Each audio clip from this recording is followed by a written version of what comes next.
तो भाई coast guard की वेबसाइट के ऊपर जो ऑफिशियल मॉक टेस्ट दे रखा है उसमें तो कुछ क्वेश्चंस गलत भी हैं और बहुत क्वेश्चन कुछ कुछ डिफिकल्ट भी हैं जो बच्चों को समझ में नहीं आ रहा और उसके ऊपर आंसर की नहीं रहता है। तो सेक्शन 1 के मॉक टेस्ट को मैं क्या कर रहा हूँ, आपको सॉल्यूशन करके दिखा दे रहा हूँ। ऑफिशियल साइट पे जाओगे आपको ये मॉक टेस्ट मिल जाएगा कोस्ट गार्ड के साइट पे, ठीक है। चलिए इसका सॉल्यूशन देखेंगे हम लोग और देखो बस, और कुछ नहीं कह सकते। और आप में से किसी को अगर सेक्शन 1 की तैयारी करनी है, सेक्शन 1 आपको पता है 60 नंबर का होता है, अगर उसमें 50 प्लस स्कोर नहीं करते हैं तो सिलेक्शन की चांसेस ना के बराबर रहती है, ठीक है। वैसे इसकी प्राइस 723 रुपए थी सेक्शन 1 के लिए रक्षक बैच की, अभी हमने ऑफर में 615 रुपए इस बैच की प्राइस कर दी है। खैर इससे सस्ता आपको बैच बहुत सारे लोग सेल करेंगे, बट मैं इस चीज की गारंटी देता हूँ वहां से बाय करके अगली बार फिर से आप ए स्टडी का बाय करोगे, ठीक है। क्योंकि ऐसे बहुत सारे बच्चे आते हैं ये सस्ता के चक्कर में इधर उधर बाई करते। देख 100-200 रुपए सस्ता के चक्कर में ऐसा ना हो कि एग्जाम के कंटेंट जो कहते हैं ना एग्जाम के लेवल का कंटेंट आपको ना मिले। और कोस्ट गार्ड के लिए सबसे बेस्ट आपको एटीट्यूड स्टडी प्रोवाइड कर सकता है सेक्शन 1 के लिए, इसके अलावा कोई नहीं, मैं ये ताल ठोक कर कह सकता हूँ। इस बैच के अंदर हम लोग सेक्शन 1 का मॉक टेस्ट भी देंगे जो कि नाविक जीडी डीबी यांत्रिक तीनों के लिए होता है। और इसके अंदर हमारी जो पेड पीडीएफ आती है वो भी सब इंक्लूडेड है, अलग से कुछ नहीं खरीदना पड़ेगा। डिटेल में सेक्शन 1 की math, English, reasoning, GK, science सब पढ़ा दूंगा, मैं आपको पढ़ा चुका हूँ। आपको रिकॉर्डेड बैच मिल जाएगी, पढ़ोगे आराम से।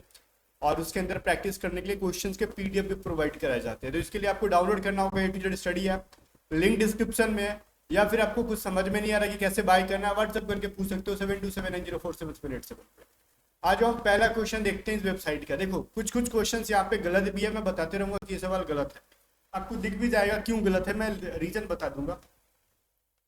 बट पहला क्वेश्चन क्या है ये देखते हैं, ये सही है हमारा बिल्कुल भी। 3 अंकों की सबसे बड़ी संख्या क्या होगी जिसे 3, 7 और 28 से भाग दिया जाए तो शेष 2 बचता है। पहली बात तो ये बताओ 3 अंक की सबसे बड़ी संख्या क्या होती है। बोलोगे सर इसमें कौन सी बड़ी बात है, 999, ठीक है, ये सबसे ग्रेटेस्ट नंबर है 3 डिजिट की, ओके। अब कह रहा है इसमें 3 से 7 से 21 से तीनों से डिवाइड करना होगा, तो बार बार डिवाइड करने से अच्छा है ना कि हम 3, 7 और 21 का एलसीएम ले लेते हैं। 3, 7, 21 का एलसीएम कितना होता है, 21 ही होता है। अब हम क्या करेंगे, 3 से 7 से 21 से अलग अलग भाग ना देके डायरेक्टली हम 21 से भाग दे देते हैं, ठीक है।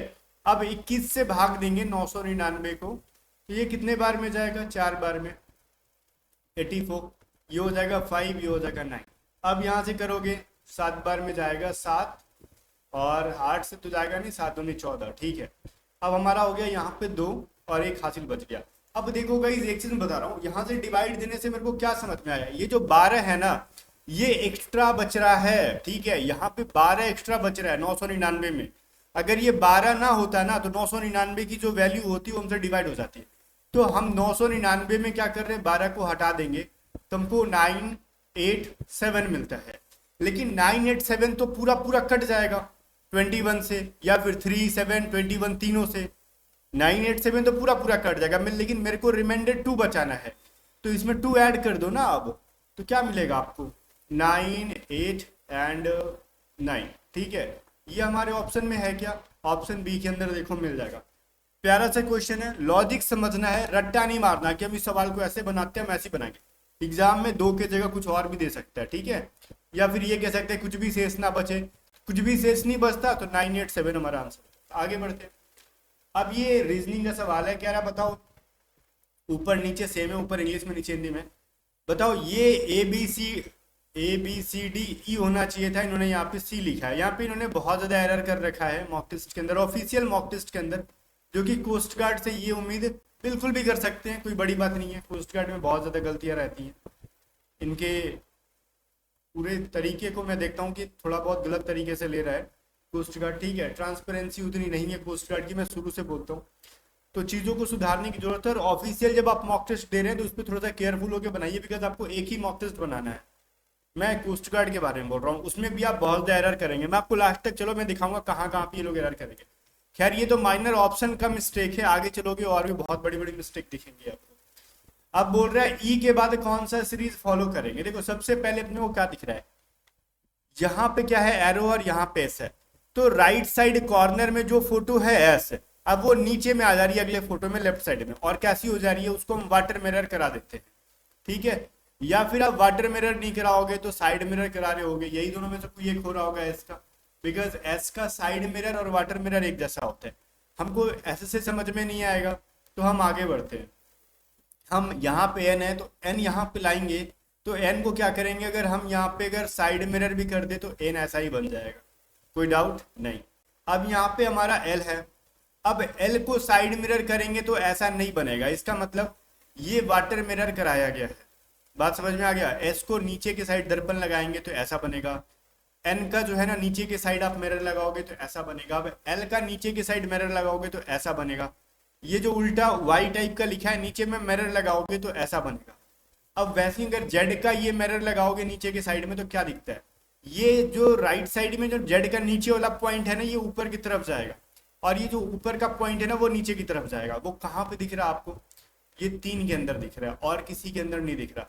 अब कहोगे एक क्यों नहीं होगा, एक के अंदर जेड एज इट इज लिखा है, 2 के अंदर देखो पहली बात क्यों नहीं हो सकता, देखो 4 नंबर तो नहीं होगा, रीजन मैं बताता हूँ, बिकॉज यहाँ पे एस लिखा है और एस एक बार आ चुका है, और जो लेटर एक बार आ गया है ना वो आगे रिपीट नहीं कर रहा है, तो ये नहीं होगा। अब 2 या फिर 3 में अगर किसी को डाउट है तो खुलेआम हम कह सकते हैं कि हमारा आंसर 3 होगा, रीजन क्योंकि जेड का वाटर मिरर परफेक्ट तरीके से 3 ऑप्शन देता है। ठीक है, तो ये हमारा सही। आगे बढ़ते हैं। वाटर मिरर का मतलब क्या होता है, अगर मान लो मैंने ई लिखा है ना तो नीचे के साइड मिरर करेंगे तो ये हमारा ऐसे फोटो बन जाएगा, और अगर मैं ई लिख के साइड मिरर करूंगा तो ये मेरा फोटो ऐसे बन जाएगा। तो ये हमारा साइड मिरर है और ये हमारा वाटर मिरर है। ठीक है, मतलब जल प्रतिबिंब शुद्ध हिंदी मेरे को उतनी ज्यादा नहीं आती, और ये हमारा दर्पण छवि कहते हैं साइड मिरर। ठीक है, अब इस सवाल में आते हैं ए बी और सी 3 संख्याएं हैं। ओके, इसमें कोई दिक्कत नहीं है। फिर क्या रहा है, ए जो है ना सी का 50% है, बी जो है ना सी का 75% है, तो ए बी का कितना परसेंट है। तो भाई हम ए रेशियो सी लिखना चाहेंगे तो कितना आएगा, ए जो है सी का 50% है, तो मान लो सी 100 है तो ए इसका 50% मतलब 50 हो जाएगा, तो ए रेशियो बी कितना हो गया, 1:2 हो गया। ठीक है, वहीं पे अगर हम कहेंगे ना बी जो है ना सी का जो है 75% है सी का, तो मान लो सी अगर 100 है तो इसका 75% बी है, मतलब ये 25 है, तो 25 सॉरी 75 है, तो 75 को 25 के टेबल से कटाएंगे 3 बार में और ये 4 बार में, मतलब बी रेशियो सी कितना हो गया 3:4। हम ए बी सी को मर्ज करने की कोशिश करेंगे, ए रेशियो बी हमको मिला 1:2, बी रेशियो सी कितना मिलेगा हमको 3:4 है ना। ठीक है, हम A ratio B ratio C कहना चाहेंगे तो 3, 6 एंड 8 मिलेगा। कैसे, ऊपर नीचे मल्टीप्लाई करते हैं, क्रॉस मल्टीप्लाई करते हैं, देन ऊपर नीचे मल्टीप्लाई करते हैं। हमको ए बी की वैल्यू मिल गई 3 और 6। हम यहाँ से ए बी की वैल्यू को 1:2 में नहीं ले सकते थे, बिकॉज बी की वैल्यू दोनों जगह डिफरेंट डिफरेंट थी, इसलिए हमने बी की एक ऐसी वैल्यू निकाली जो हर जगह कॉमन हो। तो ए रेशियो मतलब ए जो है ना बी का कितना परसेंट है, तो बी मान लो 6 है, ध्यान दो बी मान लो 6 है और ए हमारा 3 है।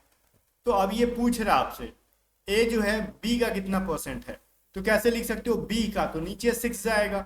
लेकिन ये सवाल में ना थोड़ा सा एक चीज मैं आपको बताता हूँ, अगर हम एक काम करते तो हमारा टाइम बचता, और हमने गलत क्या कर रखा है। देखो यहाँ पे ए रेशियो बी नहीं ए रेशियो सी था, ठीक है, हमने ए रेशियो सी लिखा है बट गलती से ए रेशियो बी यहाँ पे लिख दिया, और ये पूरा का पूरा क्वेश्चन कचड़ा हो गया हमारा। हम इसको फिर से कर देते हैं, ज्यादा बहुत बड़ी गलती नहीं है, छोटी सी गलती है, प्रोसेस हमारा सब कुछ ठीक है। हमने बी को सी को बी मान लिया था, इसलिए इजिली हमारा आंसर आ रहा था, और आंसर हमारा पता है यहाँ पे 50 आ जाता और हम गलत कर देते।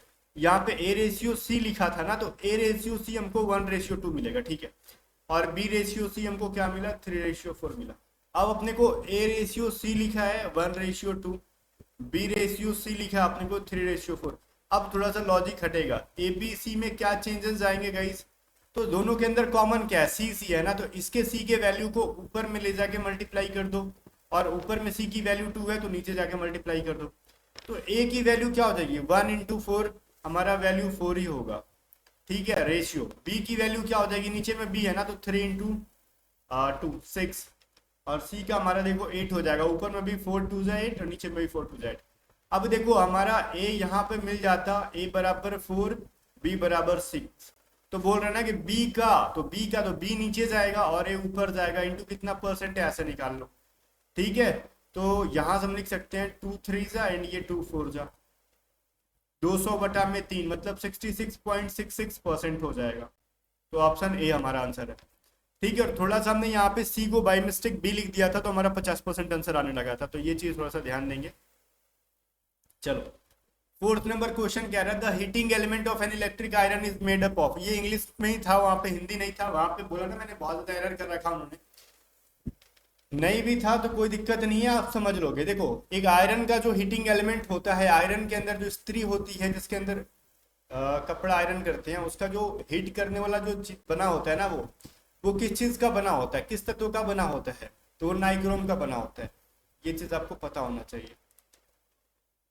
आज देखो फिर फिफ्थ नंबर क्वेश्चन है, एक आयताकार खेत की लंबाई 30% वृद्धि कर दी जाए और चौड़ाई में 30% की कमी कर दी जाए तो क्षेत्रफल में कितना वृद्धि या कमी होगा।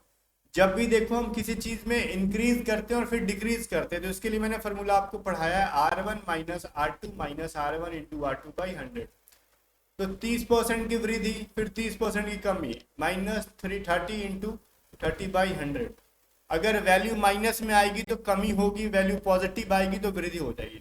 तो प्लस माइनस कट गया, 0 0 कट गया। अब यहाँ पे मेरे को मिला -9%, तो इसका मतलब मेरे को क्या हो रहा है, कमी हो रहा है, डिक्रीज हो रहा है। अब बताओ अगर ऐसे क्वेश्चन एग्जाम में दे दे तो बच्चा क्या आंसर करता। यहाँ पे भी 9% इंक्रीज है और यहाँ पे भी 9% इंक्रीज है, बोलो बच्चा क्या आंसर करता। इसलिए जब इनको इन्होंने हिंदी में वृद्धि कर रखा है तो यहाँ पे इनको लिखना चाहिए था 9% डिक्रीज। ठीक है, मतलब 9% कमी। तो ऑप्शन हमारा ए हो जाएगा, या फिर जो भी ऑप्शन रहता 9% की कमी वाला। ठीक है, तो वही हमारा सही आंसर हो जाता है। 9% की कमी हो रही है। ये सब चीजें वेबसाइट पे गलती हैं और ऐसे क्वेश्चन में बच्चा क्वेश्चन गलत माना जाता है, बिकॉज ऑप्शन ही गलत है यहाँ पे। और भी मैं आगे दिखाऊंगा और भी गलतियां हैं इनके।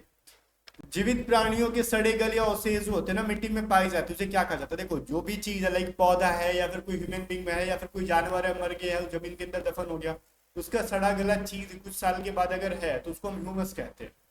Option C. ठीक है, चलो सेवेंथ नंबर है, किस इनमें से किस घटना के परिणाम स्वरूप तारे टिमटिमाते हैं। तारे क्यों टिमटिमाते हैं, that is refraction of right, ठीक, लाइट। तो वो प्रकाश के किस रीजन की वजह से, भाई रिफ्रैक्शन की वजह से, अपवर्तन की वजह से। तो चीज पता है साइंस के अंदर। ठीक है, तो ये चीज आपको थोड़ा सा ध्यान देना होगा। 8 नंबर क्वेश्चन देखो क्या कह रहा है, पिता के अनुवांशिक रूप से प्राप्त x गुण, ठीक है, x गुण सूत्र से बनने वाले युग्मनज निम्नलिखित में से निम्न के रूप विकसित होते हैं। देखो यहाँ पे a zygote which has an x chromosome inherited, ठीक है, from the father will develop into. यहाँ पे ये चीज क्या है ना, देखो मान लो यहाँ पे एक चीज मैं समझाता हूँ, फादर एंड मदर। मदर के पास कौन कौन क्रोमोसोम होते हैं, बोलोगे x एंड x। फादर के पास x एंड y। अगर फादर का x क्रोमोसोम जा रहा होता है मदर के पास, दैट विल बी XX। ठीक है, तो ये जो होती है डॉटर बन जाती है, मतलब गर्ल बनती है, लड़की बनती है। लेकिन फादर का Y जा रहा है और मदर का X, तो ये होगा XY, तो ये बन जाएगा लड़का। ठीक है, जिसको हम बॉय भी कह सकते हैं। तो यहाँ पे कह रहा है फादर का X जा रहा है तो मदर के पास ऑलरेडी XX है, तो दोनों XX मिलकर गर्ल बन गई, तो ये सही आंसर लड़की हो जाएगा। तो ये थोड़ा सा जायगोट का क्वेश्चन कभी कभार पूछता है, तो ये आपको याद रखना होगा। फिर आगे कह रहा है, एक दुकानदार ने A और B नामक चावल की 2 प्रकार की किस्में खरीदी। तो उसने क्या किया, 10 kg जो है ना A नामक चावल को 35 रुपए पर kg की दर से तथा 20 kg चावल जो है ना 20 kg B नामक चावल को 47 रुपए पर kg की दर से खरीदा। यदि वह दोनों चावल को मिक्स कर देता है तो उसका एवरेज जो है ना रेट क्या होगा, ये चीज बताओ। देखो, उसने 10 kg खरीदा है, कैसा भाई, 35 रुपए पर kg के हिसाब से, तो उसने 350 रुपए खर्च कर रखे ए वाला। अब बी वाला क्या कर रखा, 20 kg चावल खरीदा 47 के हिसाब से, तो ये 7 दूनी 14, 4 दूनी 8 और 1 9, उसने 940 रुपए खर्च किए। तो टोटल कितने रुपए खर्च किए भाई उसने, ये चीज मेरे को पता होना चाहिए। तो 5 4 9 10 11 12, मतलब उसने 1290 रुपए खर्च किए। तो 1290 खर्च किए, टोटल कितना केजी चावल खरीदा था, तो 10 kg and 20 kg, total 30 kg चावल खरीदा था उसने। तो 0 0 कट जाएगा, ये 43 बार में कट जाएगा। ठीक है, तो उसका एवरेज प्राइस जो हो रहा होगा 43 हो रहा होगा। ठीक है, आगे बढ़ते हैं। 10th नंबर क्वेश्चन कह रहा है, dash to your error to the dash consignment has been delayed by a week. मान लो क्या है ना, तुम्हारे गलती की वजह से जो कंसिग्नमेंट हुआ ना, जो मतलब जैसे कहते हैं ना कि माल का, जैसे कुछ मान लो कि आप कंपनी चला रहे हो, माल का भेजना है, लाना है, या फिर कोई चीज में देरी, उस तरीके से लेन देन कर रहे हो, उस चीज में देरी हुआ, owing to your error entire consignment has been delay, ये कह सकते हो, मतलब पूरा का पूरा जो कंसिग्नमेंट है, लेन देन में देरी हो रखा है, तो पूरा का पूरा लेन देन होगा ना, तो ऑप्शन नंबर हमारा बी होता है। एंटायर का मतलब होता है पूरा। ठीक है, चलो अब यहाँ पे कह रहा है बताओ एक वेन डायग्राम बनाओ, किस किस में, यात्री में, ट्रेन में और बस में। तो भाई देखो, जितने भी यात्रीगण हैं, हमारे ट्रैवलर्स हैं, जरूरी नहीं कि वो सबके सब ट्रेन से चले जाएं, ये भी जरूरी नहीं कि वो सबके सब बस से चले जाएं, कुछ बाइक से भी जाएंगे, कुछ कार से भी जाएंगे, कुछ ट्रेन से जाएंगे, कुछ एरोप्लेन से जाएंगे। इसलिए एक ट्रैवलर का एक सर्कल बनाओ, कुछ ट्रैवलर्स क्या जाएंगे, वो ट्रेन से जा रहे होंगे, कुछ ट्रैवलर्स किससे जाएंगे, बस से जा रहे होंगे, तो कुछ ऐसा फोटो दिखे ऑप्शन बी में, तो हमारा सही है। आगे बढ़ते हैं। 12 नंबर देखो, कह रहा है इसके अंदर एरर बताओ। Rohan had been playing for his club since 15 years but then his elbow got injured. ठीक है, कहना कि रोहन जो है ना 15 साल से ये क्लब में जो है ना खेलते आ रहा है, but then his elbow got injured, उसका एल्बो जो है ना बाद में फिर क्या हो जाता है, इंजर्ड हो जाता है। इसके अंदर एरर बताओ कहाँ पे है। भाई देखो, यहाँ पे सिंस के साथ 15 नहीं आता, सिंस की जगह पे 4 आएगा। क्यों? क्योंकि देखो, जब भी कोई फिक्स टाइम ना हो ना, वहां पे क्या करते हैं 4, जैसे 5 ईयर्स, 14 ईयर्स, 7 ईयर्स, ये कोई फिक्स टाइम नहीं है। मैं बोलूँ 5 साल से, तो कब से लेके कब तक का 5 साल कुछ फिक्स है क्या? लेकिन मैं बोलूँ ना 1985 तो ये पता चल रहा है कि हाँ इस साल से 1995 से 1996, तो डेट विल बी क्या हो गया, फिक्स टाइम। तो उस जब फिक्स टाइम होता है तो सिंस यूज करोगे, या फिर कैलेंडर का कोई टाइम है 13 जून, 12 जून, ठीक है, तो वहां पे हम सिंस यूज करेंगे। 13 जून 1950 या फिर 2050, 2005, तो ये कैलेंडर का एक टाइम है, तो उसके साथ हम सिंस यूज करेंगे। लेकिन कैलेंडर में रहता है क्या 15 डेज, 14 डेज, ऐसा तो नहीं रहता वहां पे। 1 जुलाई, 2 जुलाई, 3 जुलाई ऐसे रहता है। तो जो कैलेंडर से हटके टाइम जो आ रहा है, ये क्या हो जाएगा, 4 का 2 हो गया। ठीक है, तो ये चीज समझना। तो ये कहाँ पे है भाई, सी के अंदर एरर करोगे, बोलोगे सी में तो ये है, लेकिन ऑप्शन ये हमारा आंसर हो गया। आगे देखो, ए और बी एक साथ मिलकर 4 दिन में काम को पूरा करेंगे। ए अकेले इस काम को 6 दिन में करते हैं, तो बी अकेले कितने दिन में करेगा? तो मान लो 2 लोगों का मिलकर काम दिया हो और एक इंसान का काम दिया हो, तो दूसरे वाले का कैसे निकालेंगे? तो 4 × 6 - 4, आपने पढ़ा है ना कि A × B/B - A, जो बड़ा है उसमें से घटा लो, तो 24 में कितना हो जाएगा 2, मतलब ये 12 दिन के अंदर बी काम को अकेला कर रहा होगा। ऑप्शन डी हमारा सही है। ठीक है, 6 जगह 24, 4 में 6 में 4 गया 2, ठीक है 12 कट गया हमारा। आगे देखते हैं। 14 नंबर कह रहा है एक ट्राइंगल एबीसी है जिसमें ए बी बराबर क्या है, ए सी। इसको समझना बहुत इंपॉर्टेंट है। मैं इधर फोटो बनाता हूँ, देखो ये हमारा ट्राइंगल, मैं बड़ा फोटो बनाता हूँ, ये हमारा ट्राइंगल क्या है, ए बी सी। ठीक है, ए बी सी, ओके। अब कह रहे हैं ना कि ए बी जो है ना, ये ए बी का जो साइड है ए सी के बराबर है, ओके। ए सी के क्या है, बराबर है, ये चीज समझना आप। तो फिर कह रहा है जो एंगल ए है ना x + 15 है, और एंगल बी जो है ना 2x + 25 है। अब ध्यान देखो, मैं यहाँ पे क्या लिखता हूँ, रुको मैं थोड़ा सा कलर चेंज करूँ। ये एंगल ए की वैल्यू क्या लिखा जा रहा है भाई, x + 15 डिग्री, और बी की वैल्यू क्या लिखा जा रहा है भाई, 2x + 25 डिग्री। अब देखो, जब ये दोनों साइड बराबर है ना, तो इस साइड से सटे हुए एंगल भी बराबर होते हैं। इस दोनों ए बी और ए सी में कौन सा एंगल आ रहा है, दोनों में बी और सी, तो भाई बी और सी दोनों बराबर हो जाएंगे, तो इसकी भी वैल्यू क्या हो जाएगी, 2x + 25 भी हो जाएगी। और एक ट्राइंगल के तीनों एंगल को अगर हम जोड़ेंगे, ऐड करेंगे, सम करेंगे, तो क्या होता है, उसकी वैल्यू 180 डिग्री। मतलब हम angle A plus angle B plus angle C करेंगे, इसकी वैल्यू हमको 180 आनी चाहिए। एंगल ए की वैल्यू क्या है, x + 15 डिग्री, बी की वैल्यू है 2x + 25 डिग्री, एंड सी की वैल्यू सेम है। ठीक है, और इसकी वैल्यू 180 के बराबर हो जाएगी। अब जोड़ दो, 2 2 4 और 1 5x हो जाएगा, और ये 25 25 50, 50 + 15 65, 180। तो 5x बराबर क्या हो जाएगा भाई, उधर जाके घटाओगे तो 5, एंड यहाँ पे कितना शेष बच जाएगा हमारा, हो जाएगा 17 में से 6 गया, 11 बच जाएगा। ठीक है, तो हम यहाँ पर लिख सकते हैं 115। एक्स बराबर हो जाएगा 5 दूनी 10, 5 3 15। बोलोगे 23 तो कहीं ऑप्शन में है नहीं, तो 23 पूछा थोड़ी है, एंगल सी पूछा है। एंगल सी बराबर क्या माना है आपने, माना क्या भाई, होगा ही 2x प्लस 25। तो 2 इंटू एक्स की वैल्यू 23 है प्लस 25, तो 23 दूनी 46 प्लस 25, ये हमारा 71 डिग्री हो जाएगा। तो ऑप्शन सी के अंदर ये चीज दे रखा था। तो ऐसे क्वेश्चन को बनाने के लिए ज्योमेट्री पढ़ा होना बहुत इंपॉर्टेंट है, अदरवाइज आपसे ये हिलेगा भी नहीं एग्जाम में। आगे देखो, इंडिका नामक बुक किसने लिखा था, पता होना चाहिए, मेगास्थनीज का लिखा हुआ है। सिंपल से क्वेश्चन, आगे बढ़ते। फिर कह रहा है डेयरी जो है ना, किस क्षेत्र के आर्थिक गतिविधियों के अंतर्गत डेयरी को रखा गया है। तो डेयरी को जो रखा हुआ है वो तो प्राइमरी सेक्टर के अंतर्गत ही रखा गया है ना, तो हमारा हो जाएगा प्राथमिक क्षेत्र। ठीक है, तो ऑप्शन कहाँ पे, ए के अंदर ही है। आगे बढ़ते हैं। कह रहा है एक लड़के का परिचय देते हुए एक लड़की कहती है, वह मेरे चाचा जी के पिता के पुत्री की बेटा है, पुत्री की बेटा है।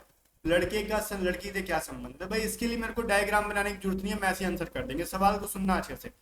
लड़के के बारे में कह रही है, क्या वह लड़की कह रही है कि वह मेरे चाचा जी के पिता, मतलब मेरे चाचा जी के पिता कौन होंगे, मेरे दादाजी। तो मेरे दादाजी की क्या है भाई, पुत्री है, तो मेरे दादाजी की पुत्री कौन होगी, मेरी बुआ। अब बुआ का बेटा है, तो बुआ का बेटा क्या लगेगा, भाई लगेगा। लड़की, लड़की का लड़की से क्या संबंध है, तो भाई बहन है दोनों, तो भाई ऑप्शन में है, भले वो फुफेरा ममेरा जो भी है, लेकिन भाई बहन ही है ना। ऐसे में डायग्राम बनाने की जरूरत नहीं है, क्वेश्चन पढ़ते पढ़ते हो जाएगा। अब कह रहा है ये देखो, VARSTE का यूज करके ना कौन सा वर्ड बनेगा, ऑप्शन के अकॉर्डिंग देख लो, 3 2 4 5 6 1, मतलब 3 नंबर पे कौन है, आर है, तो हम ऐसे लिखेंगे आर। फिर 2 नंबर को यूज करो, 2 नंबर पे ए है, ऐसे। फिर 4 नंबर लिखा है, तो 4 नंबर पे देखो हमारा एस है, एस हो जाएगा। 5 नंबर पे हमारा कौन है, 5 नंबर पे टी है, तो हम लोग टी लिख देंगे, टी। फिर 6 नंबर पे हमारा ई है, फिर 1 नंबर पे हमारा भी है। तो ये कोई वर्ड बना क्या, राष्ट्रीय नहीं, ये कोई हमारा वर्ड नहीं बना। लेकिन मैं आपको एक वर्ड बनाता हूँ, आपको इंग्लिश अच्छा होगा तो आपने पढ़ा होगा, स्टार। अगर आपको ये चीज समझ में आ जाएगा स्टार, तो आप जल्दी कर लोगे, अदरवाइज आपको सारे ऑप्शंस को चेक करना हो। अब स्टार का मतलब होता है भूखा। अब देखो एस कितने नंबर पे था, 4th नंबर पे, तो 4th से कौन स्टार हो रहा है, बी। अब देखो टी क्या 5th नंबर पे है, मिला लो, टी हमारा 5th नंबर पे है। फिर हमारा ए क्या 2 नंबर पे है ऑप्शंस के अकॉर्डिंग, तो ए हमारा 2 नंबर पे है। ये पूरा मिलाओगे तो हमको एक स्टार नाम का एक वर्ड मिलेगा, स्टार का मतलब होता है भूखा। ठीक है, तो हमारा 2 नंबर सही है। आगे बढ़ते हैं। 19 नंबर कह रहा है, दो व्यक्ति ए तथा बी, पी तथा क्यू नामक स्थान से ना, ए तथा बी जो है, मतलब देखो 2 व्यक्ति हैं, ए इंसान है और एक यहाँ पे बी इंसान है। ठीक है, एक प्लेस का नाम है पी और एक प्लेस का नाम है क्यू। ये दोनों एक दूसरे की तरफ चलना स्टार्ट कर रहे होते हैं, और इन दोनों के बीच का डिस्टेंस है कितना, 396 किलोमीटर। ओके, दोनों 11 घंटे बाद मिलते हैं, तो ए की चाल बी की चाल से 6 किलोमीटर ज्यादा है। तो बी की चाल बताओ कितनी हो जाएगी। अब थोड़ा सा देखना, यहाँ पे ना एक चीज समझने वाली चीज है कि इसको हम बनाएंगे कैसे। बहुत आसान है, जो सवाल में दे रखा है पहले उसको सॉल्व करो। देखो हम जब ऑपोजिट डायरेक्शन में आ रहे होते हैं, मैं इसको मिटा रहा हूँ, तो क्या होता है हमारा, डिस्टेंस बराबर स्पीड इनटू टाइम होता है ना। जब ऑपोजिट डायरेक्शन में आ रहे होते हैं तो स्पीड क्या होता है, दोनों का स्पीड 1 प्लस स्पीड 2 हो जाता है, रिलेटिव स्पीड इनटू टाइम। तो यहाँ से डिस्टेंस क्या था मेरा, 396। अब मेरे को ना स्पीड 1 स्पीड 2 नहीं पता, मैं S1 प्लस S2 लिख देता हूँ दोनों का। टाइम दे रखा है 11 घंटा, तो ये कट जाएगा इसे कितने बार में, 36 बार में। तो स्पीड 1 प्लस स्पीड 2 की वैल्यू 36 हो गई। और कह रहा है ए और बी की चाल जो है ना, बीच का डिफरेंस 6 है, मतलब स्पीड 1 माइनस स्पीड 2 की वैल्यू 6 है। तो अगर हम दोनों को अगर ऐड करेंगे, स्पीड 1 स्पीड 2, ठीक है, तो ये प्लस माइनस कट जाएगा, तो 2S1 की वैल्यू क्या हो जाएगी, 42।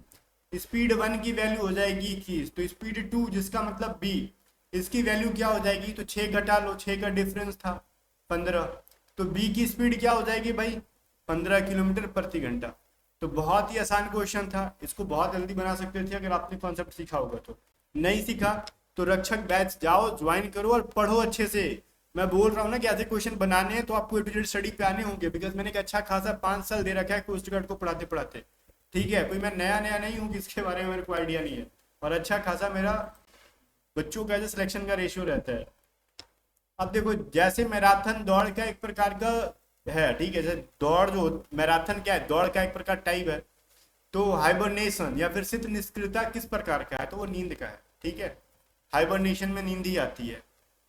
जैसे मैराथन में कोई दौड़ता है ना, तो हाइबरनेशन के अंदर लोग सोते हैं। ओके, 21 नंबर क्वेश्चन देखो क्या कह रहा है। 21 नंबर क्वेश्चन कह रहा है पैसिव बनाओ इसका, the presiding officer voted the committees decision. अब देखो ये क्या हमारा नाउन है, नाउन के बाद जस्ट क्या आया, या फिर सब्जेक्ट है, सब्जेक्ट के बाद भी टू आ गया। तो इसका मतलब ये पास्ट इंडिफिनिट है। और पास्ट इंडिफिनिट का पैसेज कैसे बनाते हैं, वाज प्लस भी थ्री। अब वाज प्लस भी थ्री कहाँ पे, देखो इज बीन नहीं बनेगा, हैज बीन नहीं बनेगा, इज वोटेड नहीं बनेगा, वाज प्लस भी थ्री हमारा यहाँ पे है। तो ऑप्शन नंबर डी। अब ऐसे सवाल को बनाने के लिए हम पूरा रूल पढ़ेंगे, हट से आंसर करेंगे, 10 सेकंड के अंदर सवाल का आंसर करेंगे, 5-4 सेकंड में आंसर करोगे अगर ये तरीका सीखे होते तो।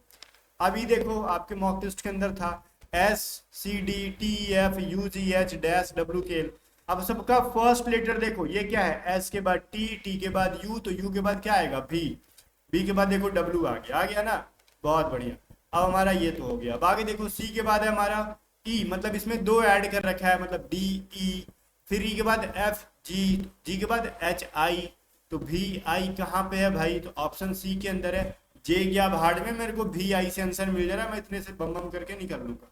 वैसे आप चाहते तो देखो डी में 3 ऐड करते तो ई एफ जी, जी एफ में 3 ऐड करते, सॉरी डी में 2 ऐड करते तो ई एफ, फिर एफ में 2 करते तो जी एच, एच में 2 करते तो आई से, ठीक है। तो हमारा जे भी यहाँ पे है।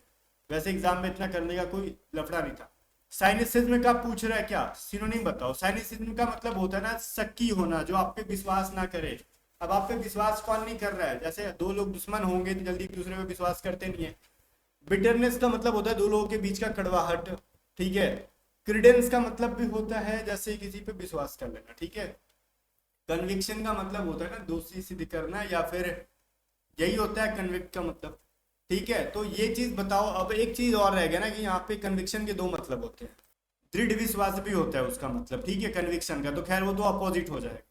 और इंट्यूशन का मतलब होता है जैसे ज्ञान वगैरह होना, ठीक है, ज्ञान टाइप का।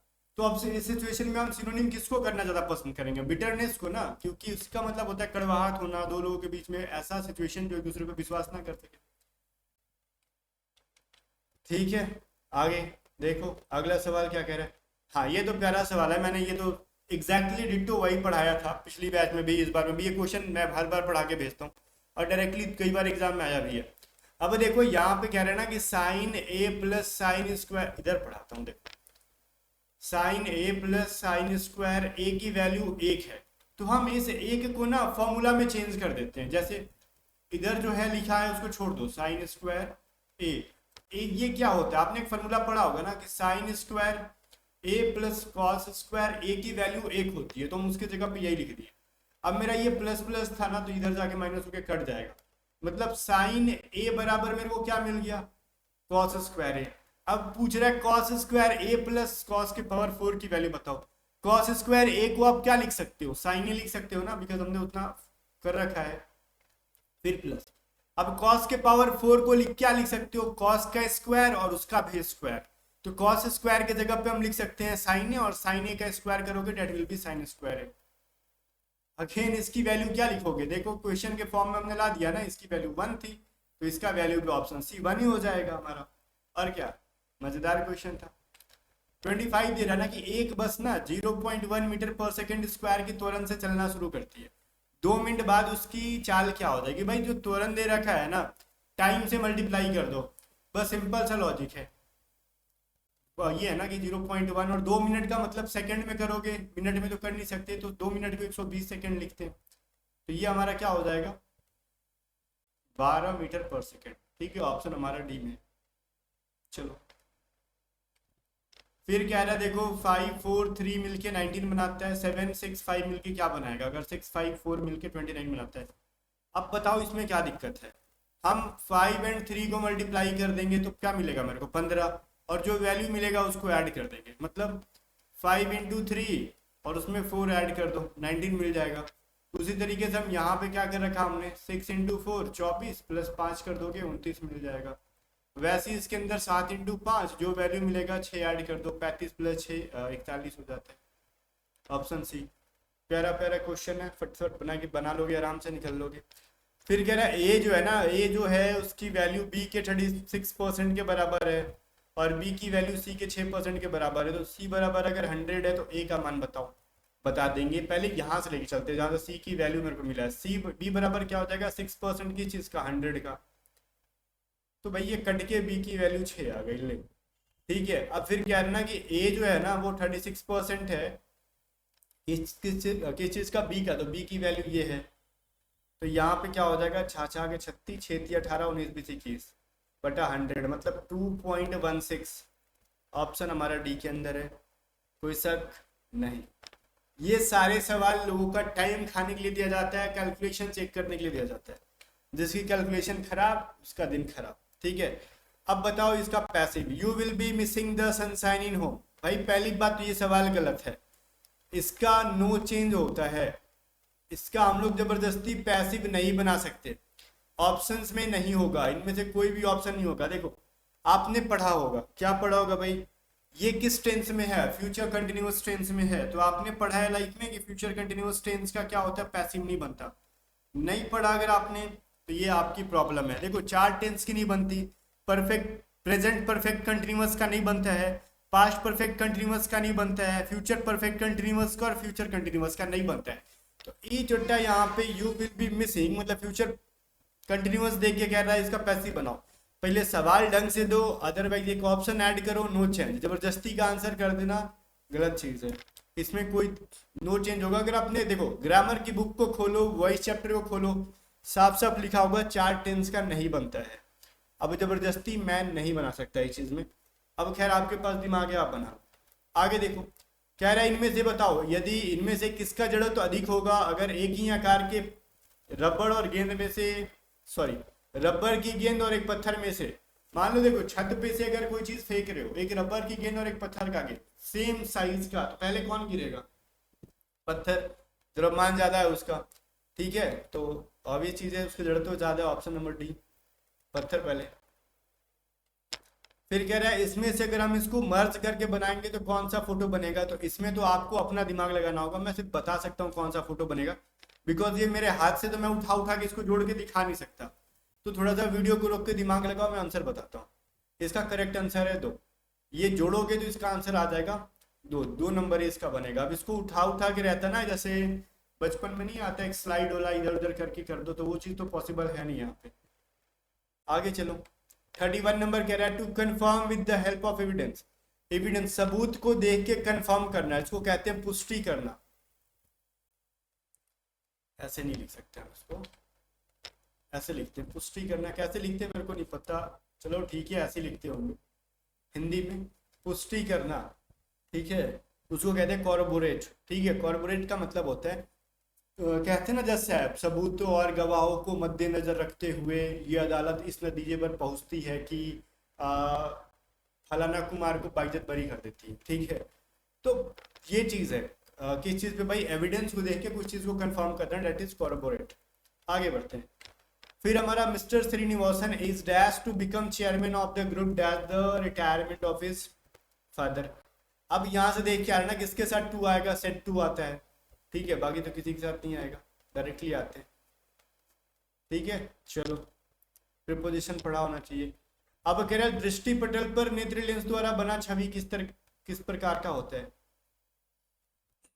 देखो दृष्टि पटल पे जो छवि बनता है वो कैसा बनता है, तो एक चीज समझना चाहिए अपने को, ये तो इन्वर्टेड बनता है। ठीक है, और वो रियल होता है, तो ऑप्शन डी होना चाहिए, रियल एंड इन्वर्टेड। ठीक है, चलो ठीक है, वास्तविक और सीधा तो नहीं बनता, उल्टा ही बनता है, तो ये ठीक है। और वर्चुअल बन नहीं सकता, डी हमारा सही है।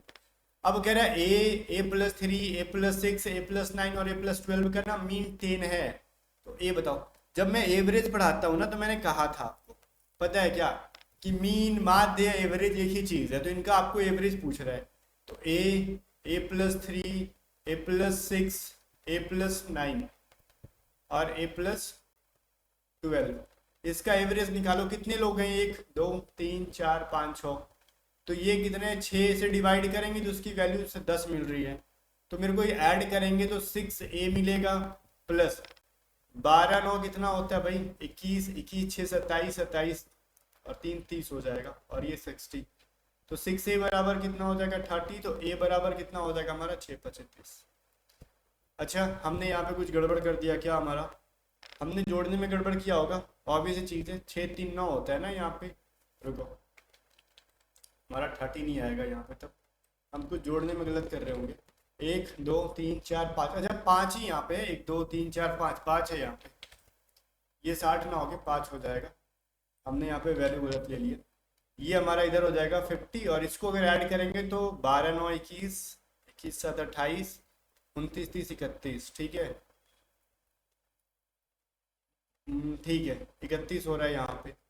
तो 6a बराबर कितना हो जाएगा 31 माइनस करा दोगे तो, और यहाँ पे 5a होगा ना। पता है समटाइम्स मैंने लिख दिया हूँ, या मैंने लिख देता हूँ कभी कभार, देखिए गलती वही चीज़ अपने को प्रॉब्लम क्रिएट करती है। क्योंकि यहाँ पे ऐड करने पे ठीक था हमारा 30 था, मैंने फिर से 31 कर दिया था, लेकिन यहाँ पे 6 की जगह पे 5 होगा, ठीक है। उस टाइम मैंने जो काउंट करके लिखा था ना वो सब काउंट करने में ही प्रॉब्लम था। ये 5a बराबर क्या हो जाएगा हमारा 20, तो a बराबर हो जाएगा 4, ठीक है ना।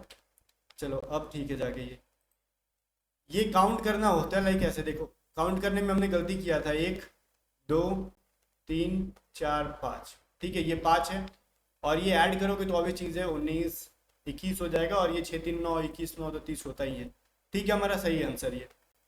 आगे देखो ये क्या रहना कि इस वैल्यू को अगर हम सॉल्व करेंगे तो इसका यूनिट डिजिट क्या आएगा। जब भी किसी चीज़ का यूनिट डिजिट पूछे ना किसी सिंप्लीफिकेशन का, तो चुपचाप सबका यूनिट डिजिट उठा लो और जो साइन दे रखा वो फिल कर दो। 4 × 6 + 9 × 9, अब ये 6 × 4 24, 9 × 21, अब इनका यूनिट डिजिट 4 और 1 जोड़ोगे तो 5 मिलेगा, तो हमारा यूनिट डिजिट 5 होगा। अब आपको विश्वास नहीं हो रहा ना कि इतनी जल्दी कैसे हो सकता है, आप कैलकुलेटर उठाओ, उस पूरे वैल्यू को मल्टीप्लाई करो, इसको मल्टीप्लाई करो, देन जोड़ दो, उसका इकाई स्थान आपका 5 ही आएगा, 100% आएगा, ठीक है ठीक है। चलो 36 में देखो पिनैकल का पूछ रहा है, पिनैकल का सिनोनिम क्या होगा। पिनैकल का मतलब होता है सर्वोच्च, सिनोनिम पूछा है ना, हाँ सिनोनिम सर्वोच्च, सर्वोच्च सबसे टॉप लेवल का, डेट इज कल्मिनेशन, ठीक है। चलो नादिर का मतलब न्यूनतम होता है। फिर कह रहा है x के किस मान के लिए ना अभिव्यक्ति 19 - 5x और 19x + 5 बराबर हो जाएगा, तो बराबर कर दो ना, 19 - 5x बराबर 19x + 5 कर दोगे, क्या दिक्कत है। 5x को इधर भेज दोगे और ये 5 को इधर भेज दोगे तो इधर जाके 14 हो जाएगा, ठीक है, और इधर आगे जोड़ दोगे तो 24 हो जाएगा। x बराबर क्या हो जाएगा 14/24, ठीक है, घटेगा उधर जाके ना, ठीक है ठीक है कोई दिक्कत नहीं, कटेगा यहाँ पे, 2 7 14, 12 2 24, 7/12 है ऑप्शन में, हाँ। चलो आगे देखते हैं, कुछ लफड़ा नहीं है इसके अंदर, आराम से बन गया। मैं इसको थोड़ा सा पेन को रेड कर लेता हूँ, ब्लू ब्लू काफ़ी हो गया। ये कह रहा है 300 वाट के 2 बल्ब, 100 वाट के 3 पंखे और 1200 वाट के रेफ्रिजरेटर को लगातार 30 घंटों तक चलाया जाता है, तो उस पर बिजली की खपत कितनी होगी। भाई देखो पहली बात तो 300 वाट का कितना बल्ब था, 2 बल्ब था, तो 600 वाट खा रहा है यहाँ पे भाई। अब 100 वाट के 3 पंखे चल रहे हैं तो 300 वाट खा रहा है ये, और 1200 वाट का ना एक चल रहा है, जो भी चल रहा है तो ये 1200 वाट खा रहा है। 6 3 9 10 11 मतलब 2100 वाट खा रहा है यहाँ पे बिजली, ओके, कोई दिक्कत वाली बात नहीं है। तो 2100 वाट को ना हम क्या करेंगे भाई, किलोवाट में चेंज करने के लिए 1000 से मल्टीप्लाई करते हैं। अब ये लगातार 1 घंटे में इतना खाएगा, तो लगातार 30 घंटे चलेगा तो कितना खाएगा, तो कट जाएगा 0 0 0 तीनों, तो 63 kWh खाएगा, ठीक है। चलो 39 देखो क्या है, टमाटर में कौन सा चीज मिलता है, प्राथमिक स्रोत है, तो टमाटर में कौन सा एसिड होता है भाई, तो ऑक्जेलिक एसिड होता है, पता होना चाहिए। चलो 40 नंबर क्वेश्चन देख रहे हैं हम लोग। 40 नंबर कह रहा है सचिन का जो है ना 80 पारी में बल्लेबाजी का औसत जो है ना 99 है, और 80वें पारी में शून्य आउट हो जाता है, शून्य 0 रन बना के आउट हो जाता है। यदि उन्हें बल्लेबाजी का औसत 100 रखना है तो 80 पारी में कितना रन बनाना होगा। पहले तो ये देखो 80 पारी खेला उसने, टोटल कितना रन बनाया 90 रन एवरेज, तो अगर हम मल्टीप्लाई करेंगे तो 9 9 81, 9 9 81, 9 90, इतना रन बनाया। ठीक है, लेकिन उसको कहना कि नहीं, उसको ना 80 पारी में ना 100 का रन रेट रखना है। तो 80 पारी में अगर 100 का रन रेट रखेगा तो हम लोग यहाँ पे एक चीज पता है क्या कर रहे हैं, 9 8 72 होता है ना, तो ये मैंने यहाँ पे 9 9 81 कैसे कर दिया। ठीक है, 0 9 8 72 का 2 9 8 72 7 79, इतना रन बनेगा। और पूरा जो है ना ये अगर 80 पारी में अगर 100 का रन रेट टारगेट लेके चलता तो ये 8000 रन बना रहा होता। ठीक है, तो वो 80 पारी में कितना बनाएगा, तो बड़े वाले में से छोटे वाले को घटा दो। 8000 में से 7 9 2 0 को घटा दो, 0 8 10 में से क्या, 180 रन बना रहा होगा लास्ट के पारी में, 180वें पारी के अंदर हो। ठीक है, 41 देखो क्या है, टाइट लिफ्ट। टाइट लिफ्ट का मतलब क्या होता है, लाइक मान लो ना जैसे आप मुंह बंद करके हो, मैं आपसे कुछ बुलवा रहा हूँ, बोलने के लिए तैयार ही नहीं हो, that is tight lipped. Unwilling to speak about an event, कुछ बोलने के लिए तैयार नहीं होना, राजी नहीं होना। ठीक है, फिर कह रहे हैं on account of the dash in sale, sale the software firm has achieved an 8% dash in net profit. अब देखो ये क्यों नहीं फिल कर सकते, अगर किसी चीज के सेल में अगर हाइक होगा, बढ़ोतरी होगी तो लॉस तो नहीं होगा, इंक्रीज होगा तो भाई राइज होगा, चीज सही है। ठीक है, क्योंकि देखो कह रहा है सेल में इंक्रीज हो रहा है तो प्रॉफिट जो है ना 8% राइज हुआ है, प्रॉफिट भी बढ़ा है हमारा, इस हिसाब से भी हमारा सही है।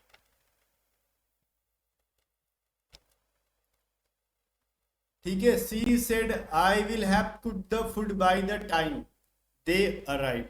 ठीक है, ये नरेशन बनाना है आपको।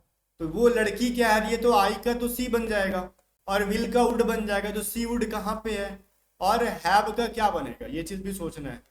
तो हैव का तो हैव ही रहेगा ना, हैव का हैव थोड़ी बनता है, तो वुड हैव रहेगा। ओके, अब और देखो by the time they arrive. ठीक है, तो ये चीज देखो पहले, सबसे पहले कहाँ कहाँ पे दिया है, सी वुड कुकड है, ये तो नहीं बनेगा क्योंकि वुड के साथ विथ नहीं आता है। विल हैव तो नहीं होगा, वुड बनेगा।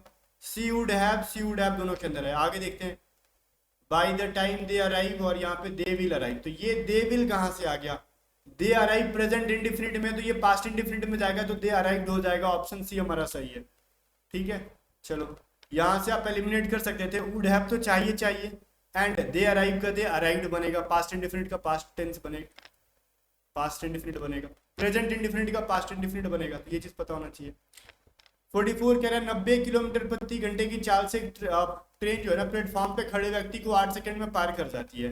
250 किलोमीटर लंबे प्लेटफॉर्म को कितने समय में ट्रेन पार करेगी, तो ट्रेन की जो है ना लंबाई कितनी होगी, तो ट्रेन की लंबाई कैसे निकालेंगे, तो ट्रेन की लंबाई हो जाएगी उसकी स्पीड और कितना हो जाएगा टाइम। ठीक है, तो 90 किलोमीटर प्रति घंटे से हिसाब से 9 सेकंड में, तो 90 को हम लोग क्या करेंगे 5/18 से मल्टीप्लाई करके मीटर पर सेकंड में चेंज करेंगे, बिकॉज टाइम सेकंड में है।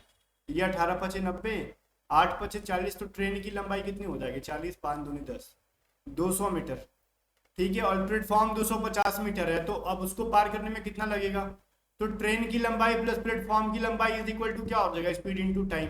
तो दोनों को ऐड करोगे 200 plus 250 is equal to speed हमारा कितना है 90 किलोमीटर, और इसको 5/18 से मल्टीप्लाई करोगे, टाइम नहीं पता, टाइम मान लो ये, तो ये हो जाएगा 450 और ये 18 5 90।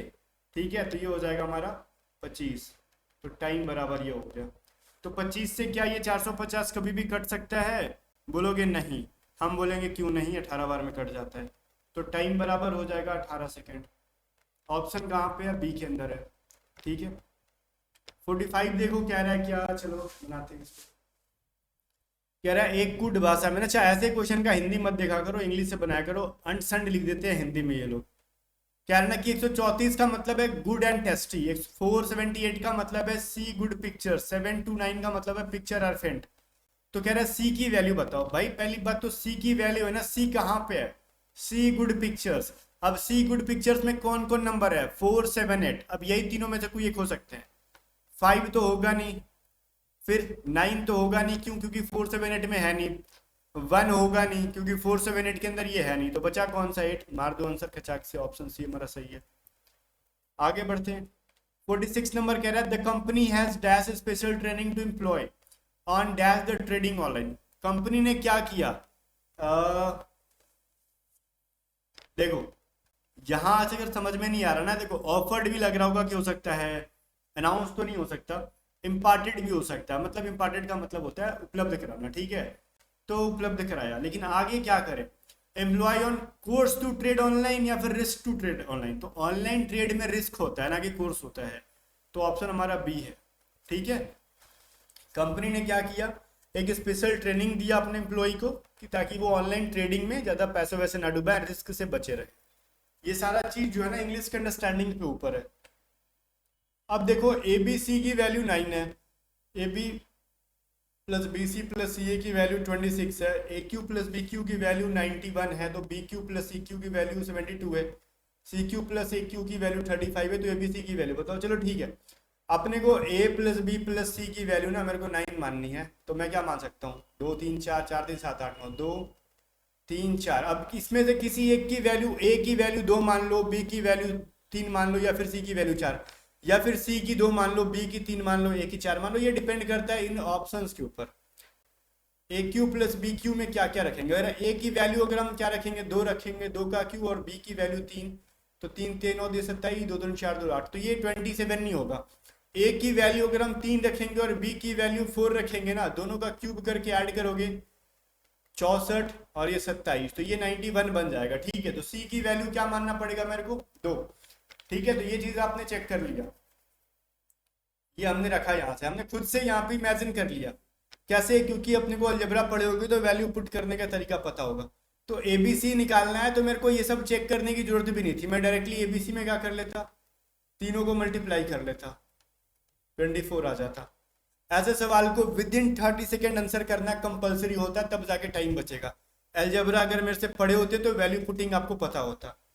आगे देखो 48 नंबर देखो, John said there is a monkey outside the window. Okay, अब देयर इज का क्या बन जाएगा भाई, वाज बनेगा, ये चीज तो पता है। तो इज और इज ये हमारा आंसर नहीं हो सकता, वाज वाज आंसर हमारा होगा। अब ये सेड का ना सेड ही रहता है, सेज नहीं बनता, और तो बी में हमारा सेज बना रखा, तो ये सारे तीनों के तीनों कट गए, ऑप्शन सी हमारा सही है। ओके, तो हमारा सही आंसर क्या है भाई, ऑप्शन नंबर सी। 49, भारत के संविधान में पहली बार संशोधन कब किया गया था। भारत के संविधान में पहली बार संशोधन 1951 में किया गया था, याद रखना। 18 जून, जून 1951 था, एग्जैक्टली डेट मेरे को नहीं याद आ रहा है, 1951 में हुआ था। ठीक है, तो ये चीज याद रखोगे आप, थोड़ो एग्जैक्ट डेट, बट 1951 याद रखना आप, वो इंपॉर्टेंट है, एग्जैक्टली डेट नहीं देता है। ठीक है, लद्दाख के संघ राज क्षेत्र में प्रथम उपराज्यपाल जो थे ना, आर के माथुर थे। ठीक है, पहले जो उपराज्यपाल बने थे लद्दाख के, वो आर के माथुर थे, याद रहेगा आपको। इनका फुल नाम भी दे सकता है, कहीं कहीं तो कहोगे सर आपने गलत बता दिया है, कहीं कहीं दिख जाएगा आपको राधा कृष्ण माथुर, तो फिर आप ये मत कहना कि आपने गलत बोला। आर के का मतलब हो गया ना राधा कृष्ण माथुर। ठीक है, 51 क्या कह रहे हैं, इसका हिंदी दिया ही नहीं था वहां पे, इंग्लिश में दे रखा है, मैं इसको इंग्लिश में करा दूंगा। If the perimeter of a rectangle is 138 metre, तो पेरीमीटर क्या होता है, परिमिति क्या कहता है, परिमिति की फॉर्मूला क्या होती है, 2 इंटू एल प्लस बी, तो इसकी value 2 into L plus B की वैल्यू दे रखी है 138 मीटर, तो एल प्लस बी की वैल्यू कितना हो जाएगा 69, 2 से कट जाएगा। फिर कह रहा है the difference between the length and breadth is 7, तो what is the area of rectangle. अब एल माइनस बी की वैल्यू दे रखा है 7, हम इनको जोड़ेंगे तो plus plus plus minus cut जाएगा, 2l बराबर कितना हो जाएगा 76 ना, l बराबर 2 3 6 2 8 16, लेंथ इतना हो गया, लेंथ हमारा 38 मिल गया, विड्थ कितना हो जाएगा, तो 7 का डिफरेंस था, 7 कम कर लो 31।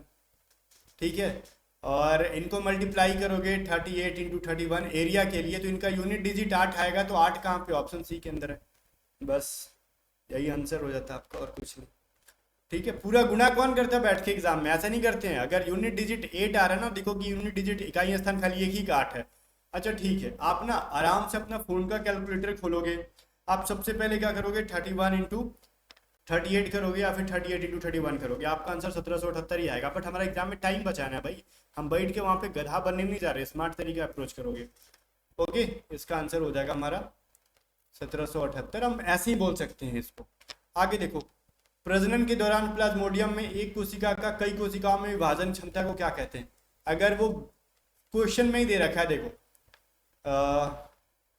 Ability to cell division to into several cells, मतलब बहुत ज़्यादा सेल में, दैट इज मल्टीपल फ्यूजन, बहुविखंडन।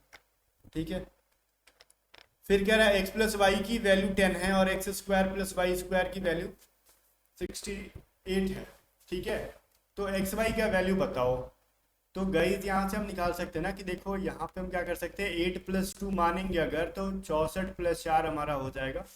ठीक है, देखो अगर हम a बराबर 8 मान लेते हैं, b बराबर, या फिर a बराबर 2 मान लो, b बराबर भी अगर आप 8 मान लोगे, कुछ भी मान लो, तो हम a² + b² करेंगे। अच्छा एक्स वाई है ना, तो हम a b क्यों मान रहे हैं, बोलोगे सर एक्स वाई है।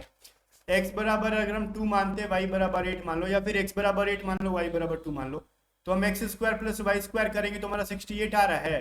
तो 2 का स्क्वायर प्लस 8 का स्क्वायर आ जाएगा ना 68 हमारा। तो एक्स वाई पूछता है तो 2 × 8 16 आंसर कर दो, ऑप्शन नंबर हमारा डी में। बोलोगे महाराज ये सब नहीं बताओ, लॉजिक बताओ, इतना हर कोई के पास दिमाग नहीं होता। ठीक है, लॉजिक में बताता हूँ। एक्स प्लस वाई का क्या है 10 है ना, और स्क्वायर में भी कुछ समथिंग समथिंग दे रखा है, तो हम इसको दोनों साइड स्क्वायर कर देंगे। अगर डिटेल प्रोसेस से जाओगे तो हमारा हो जाएगा x² + y² + 2xy, यही ना, = 100। और ये इसकी वैल्यू अपने को दे रखी है कितना 68, तो 2xy बराबर कितना हो जाएगा 100 - 68, 2xy बराबर 32 हो जाएगा, तो xy बराबर हमारा 16 हो जाएगा। बेसिक से भी आंसर आ गया, शॉर्टकट से भी मैंने बता दिए दोनों। फिर कह रहा है 3 बिंदुओं वाले फलक के सम्मुख बिंदु क्या हो जाएगा। देखो 3 बिंदु का जो है ना अपोजिट पूछ रहा है आपसे, क्या हो जाएगा। 3 बिंदु कहाँ पे, यहाँ पे है। तो देखो अगर मैं 4 का पूछता है ना, तो 4 के जस्ट बाद वाले को छोड़ के उससे अगला वाला इसका अपोजिट होता है। तो 4 को ऑल्टरनेट वाला क्या 5, तो 4 का अपोजिट 5 है। ठीक है, तो वैसे ही यहाँ पे 3 का अपोजिट उसके ऊपर में क्या है 6 है, तो 6 हमारा सही आंसर होगा। और बाकी एक का जो बच जाता है यहाँ पे 2, 1 और 2 अपोजिट हो जाते हैं एक दूसरे के। प्यारा सा चीज है, प्यारा सा आंसर है। 55 देखो क्या कह रहा है, मोड तथा माध्य जो है ना 7 तथा 8 है, तो मीडियन क्या हो जाएगा। इसका फॉर्मूला आपको पता होना चाहिए। बहुलक का फॉर्मूला अगर आपने पढ़ा होगा तो ठीक है, वैसे मैंने अभी पेड बैच में पढ़ाया नहीं है, इसको मैं पढ़ा दूंगा।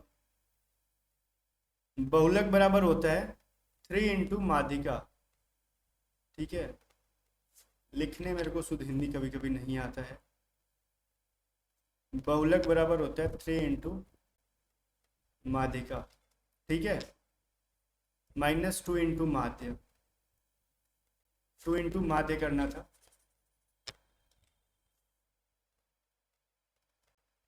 याद करो इसको। ठीक है, तो बहुलक यहाँ पे अपने को दे रखा है क्या है 7 है। ओके, हमको मोड दे रखा है क्या यहाँ पे 7 है।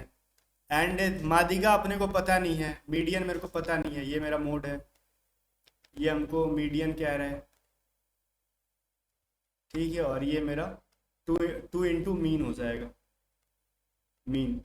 ठीक है, तो 3 × मीडियन रहने दो इसको, और 2 × मेरा माध्य कितना है 8।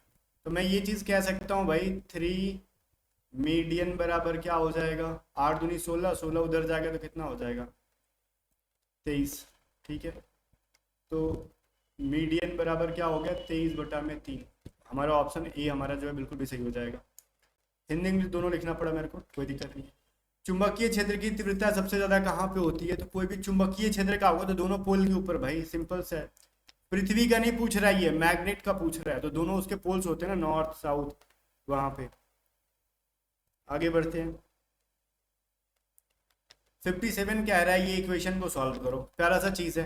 अब कह रहा है 25% ऑफ 84, ठीक है, मल्टीप्लाई 24% ऑफ 85। अब इसको सॉल्व करने में आप कितना देर लगा सकते हो, बोलोगे सर जितना बोलोगे उतना लगा देंगे। ये 25 के टेबल से 4 बार में कट गया, और 4 × 6 = 24, 25 बार में ये कटेगा, एंड रहने देते हैं इसको यहीं पे, या फिर और कटेगा 25 से 5 बार में कटेगा, 17 × 5 = 85।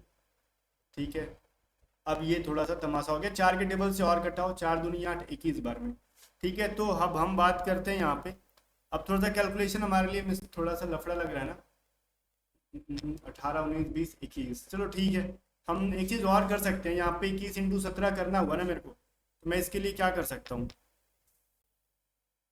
17 दूनी 34, नहीं ठीक है, देखो 17 को 289 लिख दो, 68 कर दो, ये करेंगे 17, 6 6 12 13 14 15 357। अब मैंने ये तरीका आपको सिखाया था ना कि देखो 17 × 21 करना है ना मेरे को, तो मैं क्या करूंगा, 17 मेरा छोटा वैल्यू है, तो मैं 17 × 17 करूंगा पहले, और 17 से कितना ज़्यादा है कि 4 ज़्यादा है ना, तो मैं 17 × 17 289 कर दिया, और 17 को 4 बार ऐड करूंगा तो मेरे को 68 मिलेगा, तो मैं 357 ऐड कर दिया मैंने, सॉरी 68 ऐड किया तो 357 आ गया। या फिर मेरा तरीका आपको समझ में नहीं आ रहा तो आप सिंपल सा लॉजिक वही यूज़ करना, मैं यूज़ करता हूँ, मैं डरता भी हूँ यूट्यूब पे यूज़ करने पे ना कि बच्चे कहेंगे कौन सा लॉजिक यूज़ कर दिया। 21 × 6 × 7 5, तो इसको अगर हम मल्टीप्लाई करेंगे थोक में तो ये हमारा वैल्यू हो जाता है 21 42, और 5 से डिवाइड कर दो, सिंपल सा रूल है। 428 वाला ऑप्शन कहाँ पे है? वैसे मेरे को इसका आंसर याद था बट मैं कोशिश कर रहा था आपको बताने का, और पिछली कई क्लासेज में मैंने ये लॉजिक बताया भी था, बताता हूँ ताकि आपको एग्जाम में हेल्प मिले। ठीक है, 58 देखो क्या कह रहा है, केंद्र ओ वाले वृत्त के बाहर एक बिंदु पी स्थित है। ये सवाल गलत है, देखो मैं क्यों बोलता हूँ, मैंने इसको 2 बार 3 बार पढ़ा, फिर मेरे को ध्यान दिया तो सवाल ही गलत है, मैं सॉल्व कर रहा था। तो देखो क्या ना, ध्यान से सुनना, बिंदु ओ केंद्र वाले, तो मान लो एक सर्कल का ना, सर्कल का ना ये एक ओ सेंटर है, ठीक है, वृत्त के बाहर एक पी नाम का एक बिंदु है, और पी से एक स्पर्श रेखा खींचते हैं। पी से क्या कर रहे हैं हम लोग, एक टेंजेंट लाइन खींच रहे हैं और ए पे टच कर रहा है। ओके, ए पे टच कर रहा है यहाँ पे, तो कह रहा है ए से एक बिंदु खींचो जो वृत्त को बी और सी पर काटे। How is it possible? ये पॉसिबल ही नहीं है। ए से अगर लाइन खींचोगे तो कोई एक ही पोजीशन पे काटेगा ना, अब सी कहाँ काटेगा? ऐसे ऐसे थोड़ी काट सकता है ये लाइन, लाइन तो सीधा रेखा में जाता है, इसलिए ये सवाल पॉसिबल ही नहीं है, इसको बना पाना पॉसिबल ही नहीं, कंप्लीटली क्वेश्चन ये गलत है। ठीक है, चलो 59 नंबर क्या आ रहा है देखो, we are proud to say that today dash 26% of our total accounts are dash by women. ठीक है, विमेन के द्वारा एंड सीनियर सिटीजन के द्वारा ऑथोराइज्ड है। ठीक है, हम लोग कहते हैं ना कि लगभग 26%, तो वो क्या होगा, अप्रोक्सीमेट भी होता है, नियरली भी होता है, लेकिन हेल्ड करना थोड़ी होता है। ठीक है, अकाउंट्स को हेल्ड नहीं करते, ऑथोराइज करते हैं। जैसे अगर मान लो अकाउंट खुलवा रहे हो तो उसको ऑथोराइज कर रहे हो आप, तो ऑप्शन भी हमारा सही है। लास्ट क्वेश्चन है, बेफडल का पूछ रहा है आपसे, क्या पूछा भाई, सिनोनिम पूछा या फिर एंटोनिम? ठीक है, ऑपोजिट कह रहा है आपसे। बेफडल का मतलब क्या होता है, बिल्कुल भी उलझन में होना। ठीक है, जैसे कहते हैं ना बेफल, दैट इज उलझन, उलझन, उसका उल्टा क्या होगा, जो चीज एकदम क्लियर हो, स्पष्ट हो। एक्सप्लिसिट का मतलब, एक्सप्लिकेट का मतलब होता है। ठीक है, चलो ये हमारा सही है। आगे बढ़ने से पहले, खत्म करने से पहले एक चीज मैं कह के जाऊंगा कि हाँ, रक्षक बैच को ज्वाइन करो, प्रिपरेशन को बेस्ट करो, ये आपके एग्जाम के लास्ट टाइम में बहुत हेल्प करेगा, और ये स्टेज 2 में जाओगे उसके लिए भी हेल्पफुल है, बिकॉज स्टेज 2 में फिर से एक बार एग्जाम होगा जहाँ पे इसी से सवाल आने वाले हैं। मिलते हैं नेक्स्ट वीडियो में, तब तक के लिए बाय बाय।